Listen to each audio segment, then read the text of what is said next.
किस मामले को लेकर जिलाधिकारी? मेरा नाम उमैर खान, समाज सेवी अलीगढ़। आज कल दिल्ली गेट चौराहे पर कुछ रसिया दंगल के नाम से एक आयोजन किया गया। उसको लेकर के आज जिलाधिकारी महोदय से हम मिले और हमने आपत्ति दर्ज कराई। हमने कहा कि भाई ये बताइए, हमारी 5 मिनट की नमाज से आपको आपत्ति है और पूरे प्रदेश के अंदर आपने ये कर रखा है कि नमाज नहीं होगी, लेकिन क्या ऐसी वजह है कि एक धर्म के लोग रसिया दंगल के नाम से एक आयोजन करते हैं और उसमें रोड जाम कर देते हैं, जबकि वहां पर पुलिस थाना भी है और हमारा धार्मिक स्थल भी है। तो अगर इनको कोई ऐसा कार्यक्रम करना है तो वो कौन अधिकारी है जिन्होंने इनको अनुमति दी है? हमारा ये सवाल है और हम इसको आरटीआई के जरिए जांचना भी चाहेंगे, चेक भी कराएंगे कि किस अधिकारी ने इनको अनुमति दी है। और हम ये भी कहना चाहेंगे कि अगर रसिया दंगल इनको कराना है तो किसी ग्राउंड में कराएं, रामलीला ग्राउंड में कराएं, कहीं और कराएं। आखिर उसी चौराहे को क्यों चुना गया?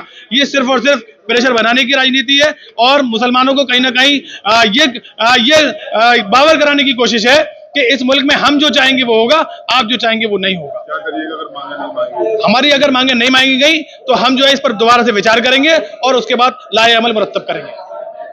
हमें किस तरीके का मामला क्या आप जिलाधिकारी के पास आए? मेरा नाम मुफ्ती मोहम्मद अकबर कासमी है, महानगर अध्यक्ष जमीयत उलमा हिंद।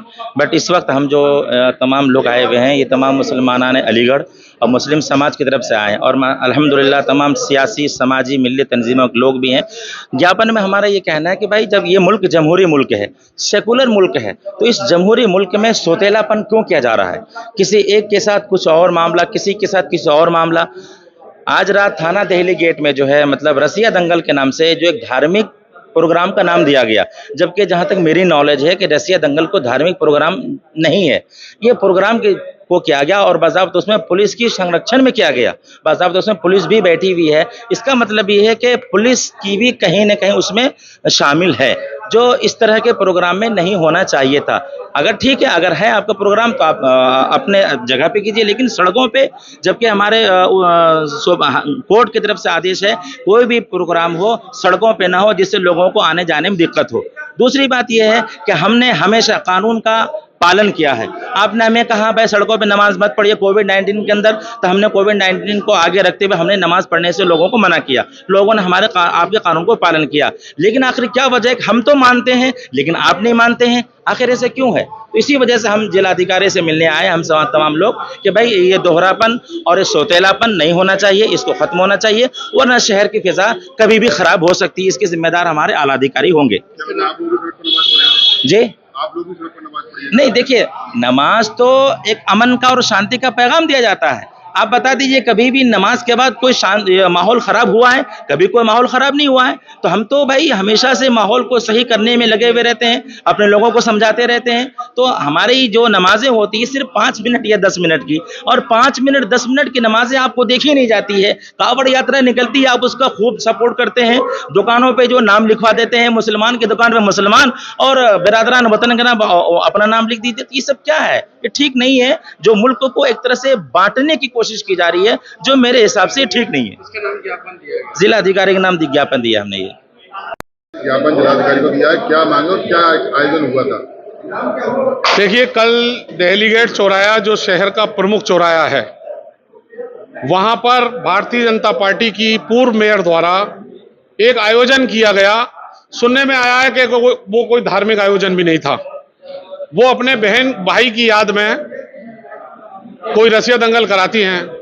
लेकिन दुर्भाग्य इस बात का है, एक तरफ तो उत्तर प्रदेश के मुख्यमंत्री ये कहते हैं कि सड़क जाम करके कोई आयोजन नहीं किया जाएगा, उसके बावजूद शहर का प्रमुख चौराहा जाम करके घंटों के हिसाब से वहां जाम लगा दिया गया और पुलिस ने संरक्षण दिया। चारों तरफ से पुलिस लगा करके घेर के वो आयोजन किया गया।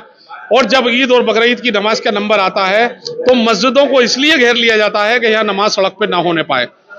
हमें मुसलमानों को कोई सड़क पे नमाज पढ़ने का शौक नहीं है, लेकिन जब मस्जिदें कभी ईद और बकरीद पे भीड़ ज्यादा हो जाती है तो मस्जिदें फुल हो जाती हैं, उसके बाद थोड़ी बहुत सड़क पे लोग नमाज पढ़ लेते हैं। हमारे साथ ये दोहरा व्यवहार हो रहा है, मुसलमानों के साथ नाइंसाफी हो रही है। हम सभी धर्मों का सम्मान करते हैं, सभी धर्मों के धार्मिक आयोजनों में, कार्यक्रमों में हम शामिल होते हैं, लेकिन मुसलमानों के साथ ये बहुत नाइंसाफी हो रही है।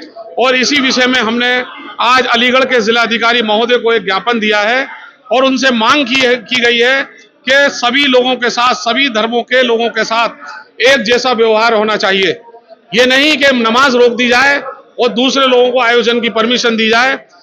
परमिशन किसने दी, कैसे दी, ये तो जिलाधिकारी महोदय और अलीगढ़ का प्रशासन बता सकता है, लेकिन हम लोग इसकी निंदा करते हैं, भर्त्सना करते हैं। अगर भविष्य में नमाज नहीं होगी तो कोई आयोजन सड़कों पे नहीं होगा। अगर यदि होता है तो हम लोग सड़क पे आने का काम करेंगे। मैं खुले मन से आप लोगों के बीच कहना चाहता हूँ। बहुत धन्यवाद। ऐसे धार्मिक आयोजनों पर अगर रोक नहीं हुई तो सड़कों पर हुए, आप लोग भी नमाज पर सड़क पर ही पड़ेंगे। मैंने आप पहले भी कहा, ये धार्मिक आयोजन नहीं था, ये उन्होंने अपने भाई की याद में कोई कार्यक्रम कराया सड़क जाम करके। लेकिन मेरा प्रशासन से और अलीगढ़ के उत्तर प्रदेश के मुख्यमंत्री जी से ये कहना है कि सभी धर्मों के लोग हिंदू इस उत्तर प्रदेश में रहते हैं। यदि आप किसी विशेष वर्ग को आयोजन की परमिशन देते हैं तो मुसलमानों को भी 5 मिनट की नमाज की परमिशन आपको देनी चाहिए। किसी के साथ दोहरा व्यवहार नहीं होने चाहिए, किसी धर्म और मजहब के साथ नाइंसाफी नहीं होनी चाहिए। बहुत बहुत धन्यवाद।